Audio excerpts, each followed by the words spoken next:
Widih, lagi seru banget nih politik di Indonesia. Udah ada 3 kubu nih yang mau maju di pemilu 2024. Siapa aja sih? Coba. PDIP nih, Ganjar sama Mahfud MD. Terus ada Nasdem, Anies Baswedan sama Muhaimin Iskandar. Terus yang terakhir, ini yang paling baru nih, Gerindra, Prabowo Subianto sama Gibran Raka Buming Raka. Sekarang ngomongin politik juga nih. Bukannya Prayuta Lakon tuh kalau nggak bahas mitos, sejarah, legenda ya. Emang dari 3 itu ada yang berhubungan sama pemilu 2024 ini? Pemilu ya? Pemilu politik. Oh, ada sih, ada. Satrio Piningit. Kamu pernah nggak dengar soal Satrio Piningit? Satrio Piningit? Belum sih. Apa itu? Nah, makanya habis ini nonton ya secara lengkap Prayuta Lakon episode Satrio Piningit. Udah ya Lis, aku ke studio dulu ya. Oke, Dadah. dah.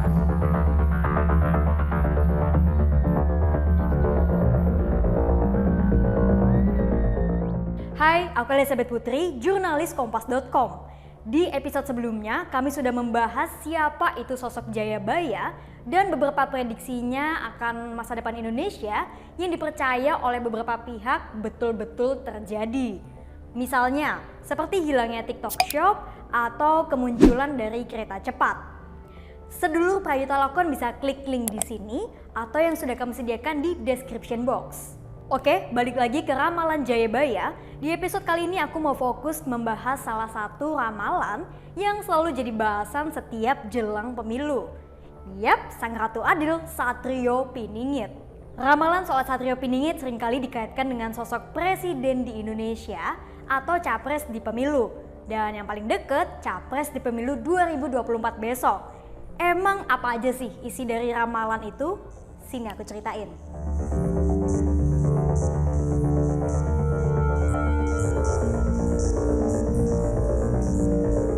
Ramalan soal Satrio Piningit itu disebutkan dalam Jangka Jayabaya.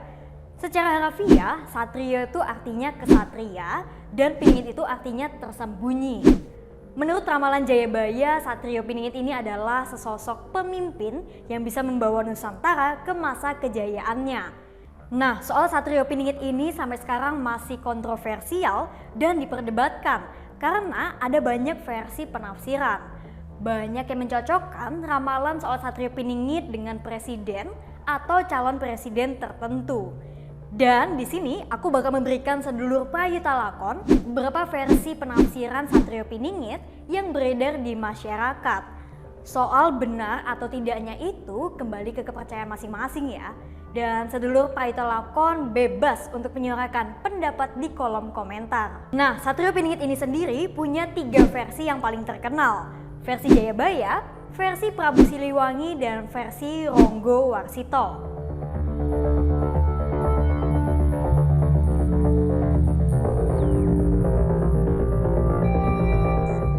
Nah, ciri-ciri Satrio Piningit berdasarkan ramalan Jayabaya pernah ditafsirkan oleh Dr. Sindung Marwata dalam bukunya berjudul Ramalan Prabu Jayabaya Mengungkap Tanda-Tanda Zaman Sekarang. Ciri-ciri pertama ada di bait 159 Ramalan Jayabaya. Ini isinya. Nah, sesuai tafsiran Dr. Marwata, Satrio Piningit ini wujudnya manusia yang tampan dan berwibawa seperti Batara Kresna serta memiliki watak tegas seperti Baladewa. Sementara Trisula Weda itu maksudnya bukan senjata yang bentuknya betul-betul Trisula, tapi dimaknai sebagai kesatuan dari 3 hal. Misalnya ilmu, amal, dan iman. Lalu bumi, langit, dan isinya, kiri, kanan, dan tengah, lalu benar, jejak, dan jujur, serta makna filsafat 3 menjadi satu lainnya. Lalu di bait 162 disebutkan ramalan ini. Satrio Piningit dipercaya tidak membawa azimat apapun, apalagi batu atau keris dan tetek bengek lainnya. Satrio Piningit disebut pandai membaca perubahan atau peka dengan perkembangan zaman dan berani untuk mengikuti perubahan. Lalu di bait 168 disebutkan ramalan ini.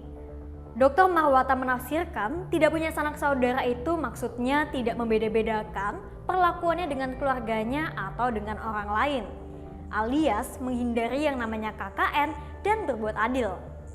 Lalu di bait 169 disebutkan Satrio Piningit itu senang bercanda dan kadang komunikasinya diselingi oleh candaan. Satrio Piningit dipercaya bisa meluruskan hal yang tidak sesuai fitrahnya atau berbelok dari hal sebenarnya.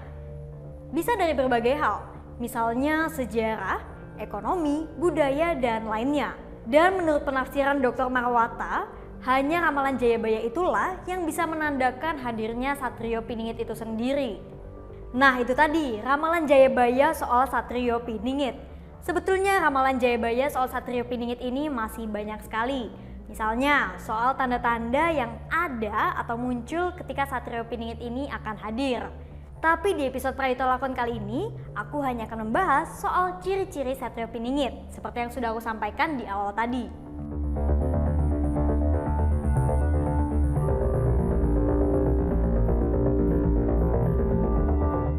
Nah, ada juga ramalan tentang Satrio Piningit dari Raden Ngabehi Ronggo Warsito, pujangga besar yang hidup di abad ke-18.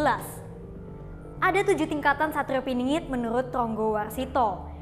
Dan dari 6 tingkatan yang ada, banyak pihak yang mencocokkannya dengan 6 presiden di Indonesia. Sementara tingkatan ke-7 adalah Satrio Pinandito Sinisihan Wahyu. Satrio ke-7 ini digambarkan sebagai sosok yang memiliki sifat dari 6 satrio sebelumnya. Tapi ada versi lain juga yang menyebutkan kalau Satrio Piningit itu bukan orang atau sosok seorang figur, melainkan pribadi atau wahyu yang dimiliki oleh seseorang. Karena itu, ada juga yang meyakini kalau Satrio Piningit itu sebenarnya generasi muda yang menjadi harapan masa depan bangsa dengan pribadi-pribadi baik yang dicirikan oleh ramalan Jayabaya. Dan bisa juga sebagai motivasi agar seseorang bisa memiliki sifat-sifat berbudi luhur seperti Satrio Piningit. Makanya dalam ramalan Jayabaya pun tidak disebutkan ada berapa Satrio Piningit. Karena mungkin saja Satrio Piningit ini sudah muncul dari zaman dulu. Ditambah Satrio Piningit ini digambarkan muncul ketika situasi sedang tidak baik-baik saja. Padahal baik sejak masa Majapahit hingga terbentuknya Indonesia, berbagai masa sulit sudah tercatat dalam sejarah. Dan di masa susah itu selalu ada sosok luar biasa yang jadi pentolan. Nah, akhir kata siapa itu Satrio Piningit dan kapan sosok itu akan muncul, ada banyak penafsiran dan versi yang dipercaya. Dan tentu kita harus saling menghargai perbedaan pendapat. Alih-alih menunggu sosok Satrio Piningit, nggak ada salahnya juga kan kalau kita menanamkan sifat-sifat baik dari Satrio Piningit di diri kita masing-masing. Apalagi jelang pemilu 2024. Yuk kita warnai atmosfer pesta demokrasi dengan senang dan toleransi. Itu tadi Prayito Lakon episode Menerka Teka-teki Satrio Piningit. Sampai jumpa di episode berikutnya.